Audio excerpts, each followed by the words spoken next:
যত যাই বলুক না কেন। সে সময় মারিয়াম আলাইহিস সালাম বলেছিল, আল্লাহ তুমি যে আমার এই সন্তান দান করছো, নামও বলে দিয়েছো ঈসা মাসীহ ইবনে মারিয়াম, এই সন্তান আসার পরে মানুষ তো আমারে খারাপ বলবে, দুশ্চরিত্রা বলবে, লম্পট বলবে। সে সময় আল্লাহ রাব্বুল আলামিন মারিয়ামকে একটা কথা বলেছিল, মারিয়াম তোমার কাছে আমি প্রশ্ন করতে চাই, গোটা পৃথিবীর মালিক মানুষ তোমাকে ভালো বলল, আর আমি আল্লাহ রাব্বুল আলামিন তোমাকে খারাপ বললাম, আল্লাহর কাছে কোনটা গ্রহণযোগ্য হবে? মারিয়াম আলাইহিস সালাম বলেছিলেন, আল্লাহ তোমারটাই গ্রহণযোগ্য হবে। গোটা পৃথিবীর মানুষ তোমাকে খারাপ বলল, আর আমি আল্লাহ রাব্বুল আলামিন তোমাকে ভালো বললাম, কোনটা গ্রহণযোগ্য হবে? বলল, আল্লাহ তোমারটাই গ্রহণযোগ্য হবে। তাই যদি হয়ে থাকে, আমি আল্লাহ রাব্বুল আলামিন যেটা করেছি সেটা তোমার কল্যাণের জন্য করেছি। তুমি তো জানো না এই সন্তান কোন সন্তান, এই সন্তান আর কেউ না, এই সন্তান হবে হযরতে ঈসা আলাইহিস সালাম। আখিরি জামানার নবীর আগে যে নবী আসবেন সেই নবীর নাম হলো হযরতে ঈসা আলাইহিস সালাম। চিৎকার দিয়ে বলুন সুবহানাল্লাহ। অতএব টেনশন নেবেন না, পেরেশানি হবেন না। সে আমাদেরকে ইঞ্জিনিয়ারিং করে আমাদেরকে বালিশ ছাড়া শোয়াই দিয়েছে। বালিশ এত পরিমাণে আসবে, গায়ে দেবেন, মাথায় দিবেন, পায়ে দিবেন, ভরির উপরে দিবেন, বালিশ নিয়ে তখন আর আপনি সন্তুষ্ট হয়েও পারবেন না। তখন মনে হবে বালিশ আরো কমে গেলে ভালো হয়। ঠিক কিনা আমার মুসলমান ভাই? এই পৃথিবীতে আল্লাহ রাব্বুল আলামিনের প্রশংসা সদা সর্বদা আপনাকে করতে হবে, কারণ আল্লাহ কোনটা ভালো কোনটা খারাপ পৃথিবীর মানুষ জানে না, এই পৃথিবীর মালিক সব জানে। ঠিক কিনা? এই জন্য আরেকবার বলুন আলহামদুলিল্লাহ। দুরূদ ও সালাম বর্ষিত হোক বিশ্ব মানবতার মুক্তির দিশারি, সর্বকাল সর্বযুগের শ্রেষ্ঠ মহামানব, বিশ্ব নন্দিত নেতা, আকায়েদে নামদার তাজেদের মদিনা, হুজুরে আকরাম নূরে মুজাসসাম, মক্কার জ্যোতি মদিনার বাতি, আব্দুল্লাহ নয়নের টুকরা, মা আমিনার নয়নের পুতলি, জনাবে মুহাম্মদ রাসূলুল্লাহ সাল্লাল্লাহু আলাইহি সাল্লামের উপরে মাগফিরাত কামনা করি। 1971 সালে স্বাধীনতা যুদ্ধে যারা জীবন দান করেছেন এবং 2024-এ জুলাই আন্দোলনে লেডি ব্রাউন আত্মার দোসরদেরকে জগদ্দল পাথরের মতো চেপে বসা এই জনগণের উপর থেকে ঝাঁটা মেরে দূর করার জন্য যারা রক্ত দিল, জীবন দিল, অর্থ দিল, শ্রম দিল, মেধা দিল, আল্লাহ রাব্বুল আলামিন তাদের ত্যাগ এবং কোরবানিকে কবুল মঞ্জুর করুক। বলুন আমিন। আরো জোরে বলুন আমিন। খুবই সংক্ষেপে শেষ করতে হবে, সময় কম, বক্তা বেশি, অতএব খুবই সংক্ষেপে শেষ করে দিতে হবে। সম্মানিত হাজিরিন, আমি আপনাদের সম্মুখে কোরআনুল কারীম থেকে একটা আয়াতে কারিমা তেলাওয়াত করেছি। এর উপরে সামান্য কথা বলেই আমি আমার কথা শেষ করতে চাই। আমার তৌফিকি ইল্লা বিল্লাহ। আল্লাহ রাব্বুল আলামিন যেন আমাকে তৌফিক দান করেন। বলুন আমিন। আল্লাহ রাব্বুল আলামিন বলেছেন কোরআনুল কারীমের ভিতরে, আল্লাহ রাব্বুল আলামিন ডাক দিয়ে বলেন, কুল ইন্না সালাতি ওয়া নুসুকি ওয়া মাহইয়ায়া ওয়া মামাতি লিল্লাহি রাব্বিল আলামিন। আল্লাহ রাব্বুল আলামিন বলেন, নবী আপনি জানিয়ে দেন, আপনি স্পষ্টভাবে তাদের কাছে এই বার্তাটা পৌঁছে দিয়ে দেন, কুল ইন্না সালাতি, আমার ইমানদার বান্দারা যেন বলে নিশ্চয়ই আমার নামাজ আল্লাহ তোমার জন্য, পৃথিবীর কোন মানুষকে দেখানোর জন্য না, ওয়া নুসুকি, আমার কুরবানি, আমার জীবনের যত কুরবানি আছে শুধু পশু কুরবানি নয়, সময়ের কুরবানি, অর্থের কুরবানি, শক্তির কুরবানি। আল্লাহ পাক আমাকে যে অ্যাবিলিটি দিয়েছেন, যে ক্ষমতা দিয়েছেন, যে কথা বলার মতো শক্তি দান করেছেন, এটা কুরবানি আল্লাহ সব যেন তোমার সন্তুষ্টির জন্য হয়ে যায়। শুধু তাই নয়, আল্লাহ তুমি বড় নিয়ামত করে আমাকে একটা জীবন দান করেছো। এই পৃথিবীতে কত মানুষ এই দুনিয়ায় মায়ের গর্ভ থেকে আসার আগে মায়ের গর্ভে ইন্তেকাল করে, আবার দুনিয়ায় আসার সাথে সাথে শুধু একবার চিৎকার দিয়ে ত্যাগ করে কেঁদেছে আর তারপরে তার মৃত্যু হয়ে গিয়েছে। আবার এই পৃথিবীর জমিনে বয়স হবার পরে ইন্তেকাল করেছে, আবার এই পৃথিবীতে বৃদ্ধ বয়সে ইন্তেকাল করেছে। রব্বুল আলামিন তুমি আমাকে নিয়ামতময় বরকতময় যে জীবনটা দান করেছো, এটা যেন তোমার জন্য স্বর্গ করে দিতে পারি। আয় আল্লাহ তাআলা, এই জীবনের যে কত বড় দাম, যতক্ষণ পর্যন্ত সুস্থ থাকি ততক্ষণ পর্যন্ত বোঝা যায়, ঠিক কিনা? জীবন যদি না থাকে এ দেহের কোনো মূল্য নাই, এর নাম হয়ে যাবে লাশ। লাশ হবার সাথে সাথে আপনাকে আমাকে কবরে নামানোর জন্য ব্যস্ত হয়ে যায়, ঠিক কিনা? কবরের ভিতরে যখন নামিয়ে দেওয়া হয় কত যে অসহায় হয়ে যায় মানুষ।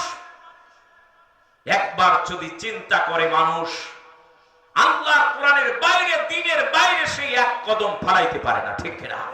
তার বাস্তবতা দেখেন। রাসূল সাল্লাল্লাহু আলাইহি সাল্লাম যখন মক্কা থেকে মদিনায় গেলেন, যাওয়ার পর একটা ছোট্ট মসজিদ নির্মাণ করলেন। মসজিদটার নাম দিলেন মসজিদে নববী। এই মসজিদ হলো পার্লামেন্ট, এই মসজিদ হলো বিচারালয়, কোর্ট। এই মসজিদ হচ্ছে, এটা তাকবীর দিয়ে নারে তাকবীর, নারে তাকবীর। জনাব শহীদ হাসান সাহেব, আজকের বিশেষ অতিথি জনাব শহীদ হাসান সাহেব, আমাদের সাবেক চেয়ারম্যান ইউনিয়ন পরিষদ বৈকারী, এবং আগামী উপজেলা নির্বাচনে আমাদের উপজেলা সদর উপজেলার প্রার্থী বাংলাদেশ জামাত ইসলামী জনাব শহীদ হাসান ভাই, তিনি আমাদের মাঝে এসে পৌঁছে গিয়েছেন।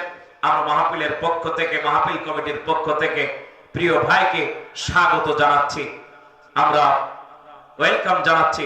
আল্লাহ রাব্বুল আলামিন প্রিয় ভাইকে যেন সুস্থতার মতো আল্লাহ নিয়ামত দান করেন, বলুন আমিন। সম্মানিত ভাইরা, আলোচনা 5 মিনিট। জি, সম্মানিত ভাইরা, যে কথা বলছিলাম, আল্লাহ পাক এই যে জীবনটা দান করেছে, এই জীবনের যে কত মূল্য, যারা এর মূল্য বুঝতে পেরেছে তারা এই জীবনটাকে আল্লাহর রাহে কোরবানি করে দিয়েছে, ঠিক কিনা? আল্লামা সাঈদীর মতো মানুষ গোটা বাংলাদেশের ভিতরে দ্বিতীয় জন খুঁজে পাওয়া যাবে না, ঠিক কিনা?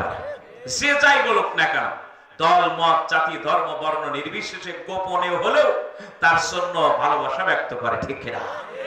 সেই মানুষটা চাইলে এই দেশের ভিতরে বাড়ি গাড়ি অনেক কিছু করে ফেলতে পারতেন, অনেক তাকে টোপ দেওয়া হয়েছিল, কিন্তু আব্দুল্লাহ ইবনে উবাই ইবনে সুলুলদের মতো কোন টোপ তিনি ভ্যাটলা মাছের মতো গেলে নাই, ঠিক কিনা? আজকের যে কারণে গোটা বিশ্বব্যাপী তার শাহাদাত বরণ করার পরে গোটা পৃথিবীতে যে পরিমাণ জানাজা হয়েছে, গায়েবী জানাজা, এত গায়েবী জানাজা আর জীবনে হবে বলে আমার ধারণা আছে বলে আমি মনে করি না। সম্মানিত ভাইরা, যে কথা বলছিলাম, জীবন যদি আপনি পরিবর্তন করতে চান, নবীজির এই সাহাবীর কথা যদি একটাবার আপনার মাথার ভিতরে আসে, তাহলে আপনার জীবনটা পরিবর্তন হয়ে যাবে। আল্লাহর নবী ছোট্ট একটা মসজিদ নির্মাণ করলেন। এই মসজিদটা হলো সংসদ ভবন, এই মসজিদটা হলো কোর্ট, এই মসজিদটা বিচারালয়। এই মসজিদটার ভিতরে বসে নবীজি সব করে, যুদ্ধের পরিকল্পনা করে, এখানে বসে সব কিছুর ফায়সালা করে দিয়ে দেয়। এই মসজিদের ভিতরে আবার নামাজ হয়ে যায়। অথচ আমাদের দেশের অনেক মসজিদ আছে, সেই মসজিদের ভিতরে কোরআনের কথা বলতে গেলে যদি একটু সভাপতি সাহেবের বিরুদ্ধে যায়, তাহলে ইমাম সাহেবের উপায় না। আমার মুসলমান বিশ্বনবী সাল্লাল্লাহু আলাইহি ওয়াসাল্লাম ফজরের আযান দিয়েছে বিলাল। আল্লাহর নবী সাল্লাল্লাহু আলাইহি ওয়াসাল্লাম নামাজের জন্য মসজিদে নববীতে উপস্থিত হয়ে গিয়েছে। ফজরের নামাজ আদায় করে বিশ্ব নবীর সুন্নাত মোবারক অনুযায়ী মুসল্লিদের দিকে মুখ করে বসে গেছেন, একটু অপেক্ষা করতেছেন আল্লাহর নবী বাইরে আসবে, কিন্তু অপেক্ষা করছেন। বাহিরে একজন যুবক, টটকা যুবক বাহিরে দাঁড়িয়ে আছে, বহুক্ষণ ধরে দাঁড়িয়ে আছে, চোখ দিয়ে ঝরঝর করে পানি পড়ছেন। আল্লাহর নবী সাল্লাল্লাহু আলাইহি ওয়াসাল্লাম সূর্য উদয় হওয়ার পরে 4 রাকাত নামাজ আদায় করে এরপরে যখন বাইরে এসেছে, আসার পরে দেখে উস্কো খুস্কো অবস্থায় খুব সুন্দর চেহারার একজন যুবক, প্রায় 25 বছর বয়স হবে এমন একজন যুবক, যার দিকে তাকাইলে চোখ ফেরানো যায় না, অথচ তার মুখটা মলিনতা যেন সূর্যের মুখে একখণ্ড মেঘমালা জমা হয়ে গিয়েছে, এমন অবস্থায় দাঁড়িয়ে আছে। আল্লাহর নবীর স্বভাব হলো এই ধরনের যদি কোনো মানুষ দেখতে পায় তাহলে তার জিজ্ঞাসা করে, তোমার পরিচয় কি, তোমার বাড়ি কোথায়, এখানে দাঁড়িয়ে আছো কেন, কি চাই তোমার আমার কাছে বলো। রাহমাতাল লিল আলামিন নবী, আল্লাহ রাব্বুল আলামিন গোটা পৃথিবীর সকল মাখলুকাতের জন্য আমার আল্লাহ পাক রব্বুল আলামিন আমার নবীকে রহমত করে পাঠিয়েছে। ওয়া মা আরসালনাকা ইল্লা রাহমাতাল লিল আলামিন।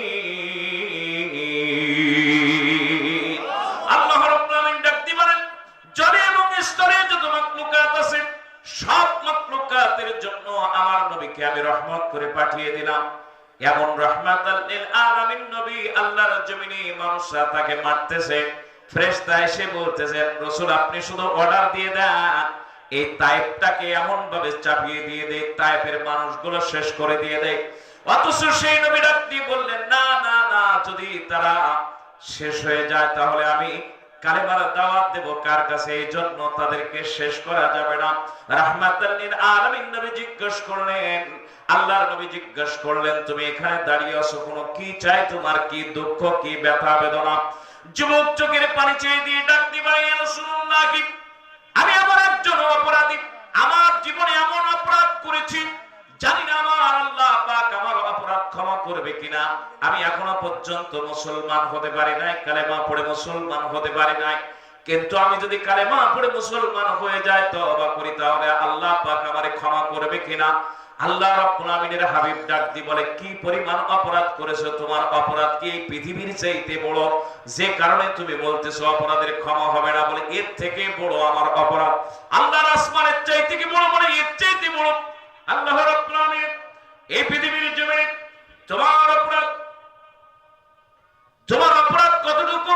তুমি যদি এত বড় অপরাধ করে থাকো তাহলে এই অপরাধ তো আল্লাহ রাব্বুল আলামিন ক্ষমা করবে না।